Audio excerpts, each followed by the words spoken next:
सगळे काम धाम सोडले आणि मार फोनवर गप्पा मारीत बसली. हा सासूबाई, ते मम्मीचा फोन आला होता ना म्हणून बोलत होते. हे काय आता कामच आवरायला चालले.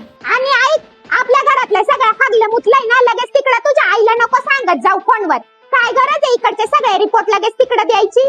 हा सासूबाई, म्हणजे मी तर आपल्या घरातलं काही नाही सांगत माझ्या माहेरी, पण तुमच्या नातेवाईकांनाच माझ्याबद्दलच्या सगळ्या बातम्या कसं काय पोहोचत्या काय माहिती.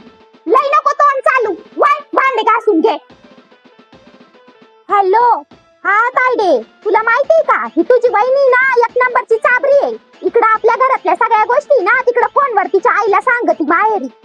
हा, कामाचं काही वळण नाही तिला. सकाळी ना साधं भाजीत मीठ सुद्धा टाकलं नव्हतं. एवढी का आळशी आहे, तिला फक्त फोनवर बोलायला सांगा. जाऊ दे बाई, आपल्याला काय करायचंय, येऊ दे संध्याकाळी तिच्या नवऱ्याला, बरोबर सांगते मी त्याला सगळं.